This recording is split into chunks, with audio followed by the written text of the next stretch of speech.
In this video, I'm going to teach you how to do a linen stitch off of a foundation single crochet, as well as how to do crochet increases in the linen stitch and crochet decreases in the linen stitch. As long as you have an odd number of stitches in your foundation crochet row, you are set to start with the linen stitch. So I have 13 here just because it's a good amount. So I'm going to chain 2 as I would at the beginning of every single linen stitch row I would do. I'm going to chain 2, which you can see here. And then the first thing I'm going to do is I'm going to single crochet into this first stitch.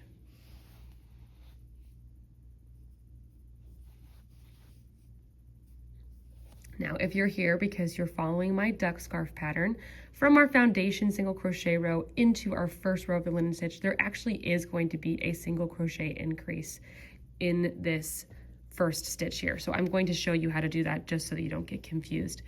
So to do a linen stitch increase in this first row, building off of our foundation single crochet, we're going to chain 1, and then we're going to insert our hook back into the same stitch here and single crochet one more time.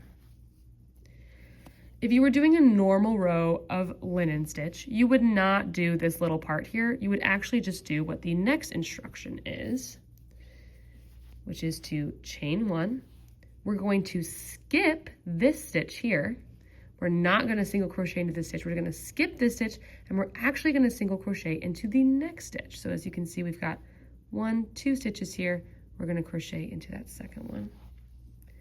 A single crochet, turn over, pull through, and there is our very first set of linen stitches. Now, I'm following my duck scarf pattern, so you can see I have a single crochet, or rather linen stitch increase here, with a little chain 1 in there for later. And then we have a chain 1, and then we've skipped a stitch, and then we've single crocheted into the next one. And we're just gonna do that all the way across. So we're going to chain 1, and then skip a stitch, single crochet into the next stitch. And I'll kind of show you, we're inserting into both parts of that loop. We're yarning over, pulling through, yarning over, pulling through. Once again, chaining 1, skip, single crochet.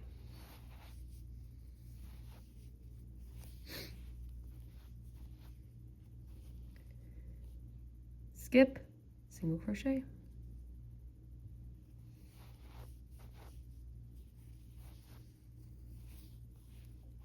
Chain 1, skip, single crochet,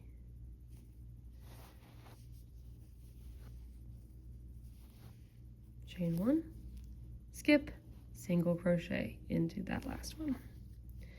Now, if this was not an increase row, if you're not following my duck scarf pattern, you're just wanting to learn how to make a linen stitch off of a foundation single crochet, you would just chain 2, turn your work, and go on. But because this is a helpful tutorial for the duck scarf pattern as well, I do just want to show that that first row does have an increase on this side as well. So instead of chaining 2 and turning our work, we're just going to chain 1, and we're going to put another single crochet right into this space here.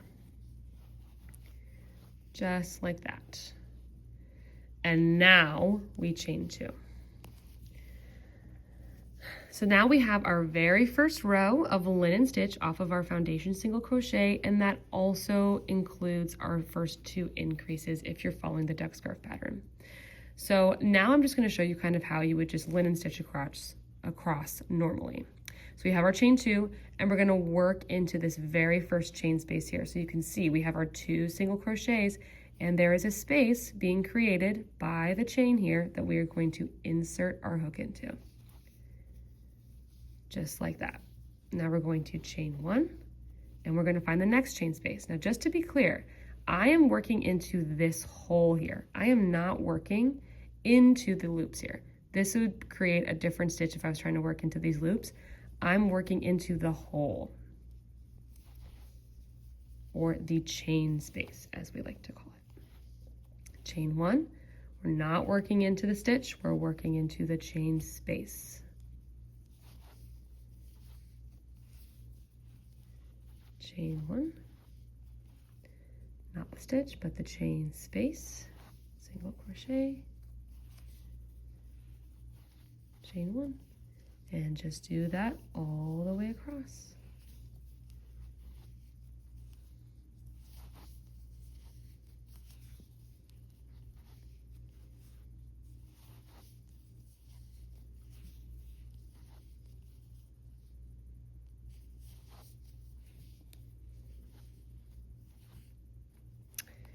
Something that's important to note with a linen stitch is that the last single crochet of your linen stitch is not here. As you can see, we kind of have this extra space here that we need to fill out in order to make it look even on both sides. So of course I have my increase from before, but this applies to any row even if you don't have an increase.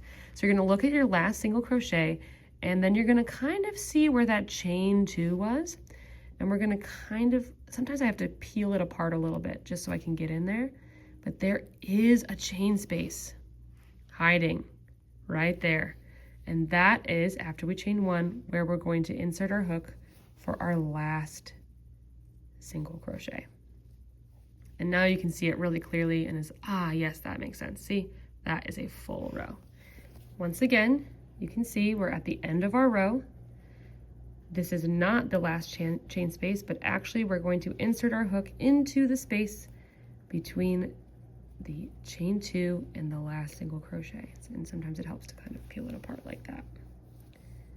And that's the end of our chain row. If you're following my duck scarf pattern, you know that there are going to be linen stitch increases and linen stitch decreases. So they're always going to be at the start and end of every row if you are doing an increase or decrease. So here is how to do a linen stitch increase. We're starting with our chain 2 as always and turning our work. And then we're going to identify that first chain space that we're going to be working into. And to increase, we're going to do a linen stitch like normal, chain 1. And instead of moving on to the next chain space here, we're actually just going to do another single crochet right into the same stitch. And as you can see now, we have 2 single crochets in this first chain space as well as a chain 1. Now we're going to chain 1 and go across as normal. Doing a linen stitch increase at the end of the row can sometimes be a little bit more confusing because it's harder to find where you're going to insert that hook. But as you can see, I've done my stitches all the way across, and now I'm going to try and insert my hook after chaining 1 into that little tiny chain space between the end of the row and my last single crochet right here. And now I'm going to chain 1 and just single crochet right into there again. And now you can see we've got our increases on both sides, and we're going to chain 2, turn our work, and continue on. And now we're going to learn how to do a linen stitch decrease. So we're going to start our row as we would any row. We're going to chain 2 and turn our work. Now we're going to insert our hook into this first chain space as we would if we were doing a normal linen stitch row. We've got our chain space here, and we're just going to insert our hook right into there, yarn over and pull through, and we've got 2 loops on our hook. Now if we were doing a normal linen stitch, no decrease, we would yarn over, pull through these loops, and keep on going. But we're not going to do that for the decrease here.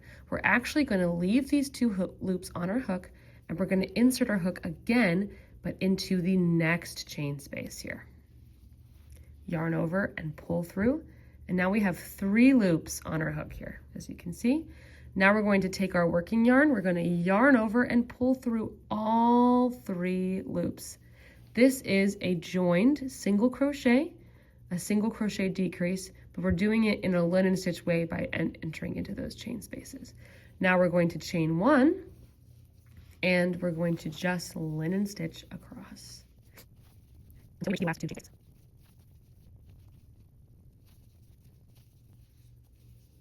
So you might think by looking at this that these are our last 2 chain spaces, but this is not true.